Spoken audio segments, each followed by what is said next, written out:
ورحمة الله تعالى وبركاته داود يلك أنا قد دعونا اسمه برع كيبل تي في وكسر دوادا برنامج كلا كلن كهالدورك أو برنامج تدوار الله وتدوات كيبل هلا بينا قد دعونا دونتان برع كيبل تي في برنامج كاسو أنا كسر عسوم دونه ضدك هالدورك يكون نول مقالة برع يجود هم بقبل كتقول برنامج واحد نقوم مرتيع مع الياسين عول حاج علي أو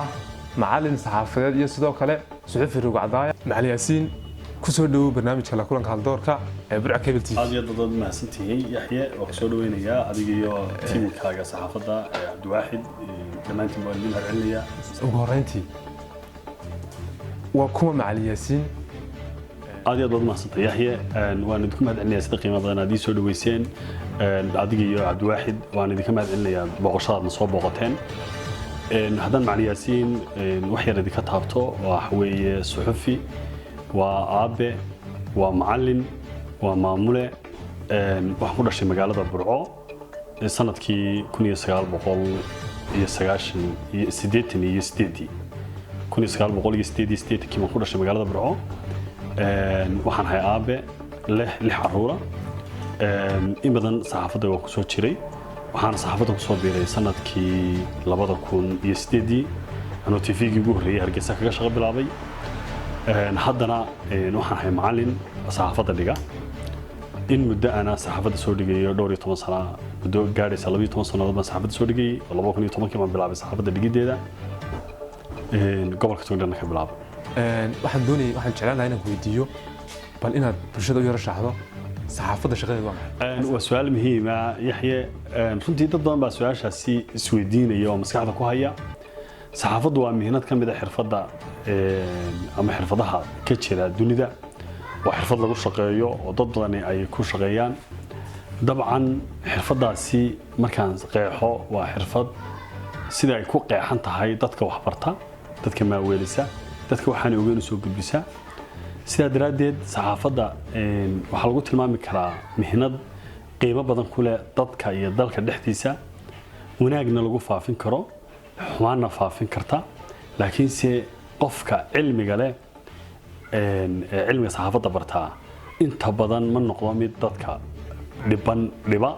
أو نقطة ميت ضدك كرجارة أو قرب استاجة إن كستو أي شران دليل فربضن أو سخدن صحافة اللي تريدو هذا كذا لكن سي صحافة دو قف كستا أو حرفة صحافة مدو كشرا ونقطة قف هينة أو قيمة كل صحافة الحديدة ومسؤولة وضدك وحباري كرية dadka madadaalin karaya dadka wax badan u soo gudbin karaya saan anigu aamsanahay saan anu ku training gareyna ku tababarnana waba tabtaasba muddada inta leega aad sheegtay dhowr 10 sano gaaraysa aad saxaafada ku dhex jirtay ardayntii leeg bato saartay aad iyo aad ma san tahay muddada anu saxaafada ku dhex jiray waa 14 sanadood waa 2008 waan soo bilaabay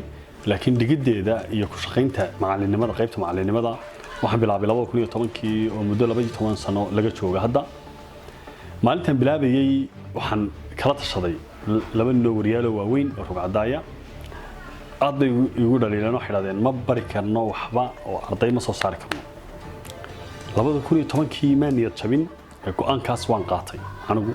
2010kii aan macallin noqdo oo saxaafada dhigo go'aankii aan qaatay waa ka meel dhaliyay waxaan saxaafada ka bilaabay dugsi Salaam International College loo jiray anigu aan lahaa iyo inaan kala wada lahayn oo Cabdinaasir Leeyado oo aad u mahadsan yahay saaxiibkeen halkan ka salaamaya deebidno labadeedaasi markii fikirkaas aanu abuureynay aniga Cabdinaasir dad badan baa lahaa ma bari kartaan ummadda waxba laakiin si dafcadii ugu horeysay 2010kii markaan soo saarnay sanadkii 2010ka dhamaadkiisii raggaan soo saarnay way shaqo bilaabeen dafcad konton qof gaadhisna way ahaayeen dadkii markii ay shaqo bilaabeen waxay u shaqo tageen institutionadii markaa niyad jabin lahaa dadkii joogay ama wariyaashii xilligaasi yiri ma bari kartid saxaafadda oo saxafi macallina oo dadka tababara ma noqon kartid maadaama ay khibradaada iyo da'daaduba ay labaduba yar yihiin sidaa daraadeed anu ku dhiirashadaan maadaama burcaan saxaafadda lagu dhigi jirin oo hore lagu dhigi jirin ku dhiirashadaan waxaan soo saaray dad tayo fara badan leh dadkii ilaahay way la gacan qabtay ilaahayna waa kaashaday dadkii aan soo saaray way ayagiiba shaqo tageen waxaan maalin damaan u sheego aan ku yiri adiga arka midhihii aan soo saaray haddii maalintii aan joojin lahaa ma idinla shaqeeyaan maanta wariyaal idinla shaqeeya maydaan hesheen dabcan wariyaasha gobolka jooga oo dhan waa ardaydeydii majoritigoodu gobolada dalka majority ardaybada baa ii joogta ilaa xataa muqdisho oo aan ardaydaasi gaarsiinay waxaan qiyaasi karaa markaan sanad kasta ilaa 40 ilaa 50 ilaa 30 inta u dhaxaysa aan soo saaray oo ardayda soo training garaynay oo tababar soo siinay waxaan qiyaasi karaa muddo dad gaaraya adigu ilaa dhowr boqol oo qof ku dhawaad ilaa 500 oo qof oo saxaafadda aan soo saaray way jiraan laakiin si inta ku shaqaysay waa dadka tahay macallimka waa maasan tahay ardayda kala duwan aad sheegtay inaad dhowrka boqol arday gaari aad soo saarteen ma jiraan laba ama saddex aad ka xasuusto oo hadda ka shaqeeya warbaahinta dalka bulshaduna ay si fiican wada garanayso waa su'aal muhiim ah aad iyo aad baad mahadsan tahay yaxye laakiin saddex iyo labo maaha boqolaal ayaan tilmaami karaa runtii dadkaasi waxaa ka mid ah wariyaashaan soo tababaray Sakariya Sudaysi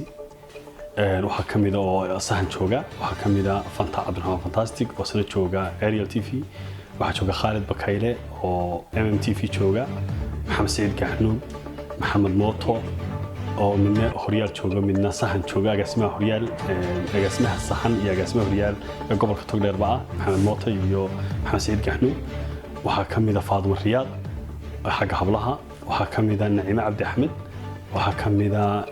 Xamda waxaa ka mid ah maxaa la yiraahdaa lamstaan Umul Khayr oo iyaduna TV-ga Puntland joogta burcayntan ku tababaray Puntland tagtay oo shaqo tagtay waxaa ka mid ah dadkan soo saaray Cabsaq Nakruuma oo TV-ga qaranka jooga ilaahay qarasiyo aad iyo aad ogtifa oo saaxiibaan aad u jecelahay dhammaan waa asxaabtaydii oo waliba aan jecelahay waxaa ka mid ah Muuse Xasaasi oo isla TV-ga qaranka jooga waxaa ka mid ah Jaamac oo TV-ga qaranka jooga de ma soo koobi karayo rag badan oo aan ilaaway aanan magacyada sheegin oo aanan ilaawin baa jira fara badan oo halkan jooga oo uu ka mid yahay ninka loo yaqaano Maslax oo asna jooga magaalada loo yaqaano Berbera de waa ma tiin karo dadan soo koobi karo tiradooda ma aha ardaydaydu waxa ka mid ah Leila Cariif waa ka mid ah waxa ka mid ah maxaa la yiraahdaa Saxab Barwaaqo oo iyana wariyaasha burca de kulli tiradooda ma la soo koobi karo macnihi ma oran karo hebel iyo hebel ma hadii aan tilmaamo waxa macquula in aan asxaab badan oo aan jecelahay dhammaan wada jecel asxaabtayda waan isku wada xidhanahay ay moodaan inaan ayaga ilaawin laakiin ma ilaawin dhammaantood baan ku faanayaa dabcan haddaan dib ku xasuusiyo Sakariya Jelaani baa ka mid asna waxa ka mid ah bargii aan bulsha TV agaasima ahaa ayaa waxay la shaqeynayay ayaga Xabiib Ciga ka mid ah Xabiib Ciga oo imika gudoomiyaha degmada asna qoryaala marka waxay la shaqeynayay wariyaasha gobolka ee aan ardaydeeda ahaa lugihii aan ku istaagay ee TV-ga bulsha TV hawada nala geliyay hawada geliyay ee bulsha TV inuu soo noolaado sababay waxay ahaayeen Maxamed Saciid Gaxnuug iyo Khalid Bakayle iyo Sakariya Jelaani oo aan laba ilaawi karin Sakariya Sudaysi iyo de waxa jira rag aan ayagana aan ku tilmaamin Dayax ninka haysta Dayax production Cabdiraxmaan waxa ka mid ah dadka aan ku tilmaamin Cabdirashiid oo asna horiya jooga TV-ga loo yaqaano Honkebel Burco de kulli wariyaasha gobolka jooga wax yar marka laga tago mid iyo laba laga tago waa ardaydii aan soo tababaray ilaahayna ila gacan qabtay waxa ka mid ah Cabdiwaaxid oo sahan jooga Cabdiwaaxid oo Somnews jooga ayaasna ka mid ah runtii reality marka laga hadlayo waxa weeye ragan wada jecelahay dhammaantoodba oo aanan tilmaami karin afna ku soo koobi karin ayaguna gobolka saameyn iyo saxaafadaba saameyn ku yeeshay arfayskii iyo talooyinkii iyo cilmigii aan barayna ka faa'iiday ayaguna dalka uga faa'iideeyay aad baan halkan ku salaamaya dhammaantoodba inta aanan magac dhabinna waxaan rajaynayaa inay ayagana salaanteedu gaari doonto saaxiibayaal ha moodina inaan magac dhabi waayay aad baad mahadsantihiin dhammaantiin baa asxaabta qaaliga baatay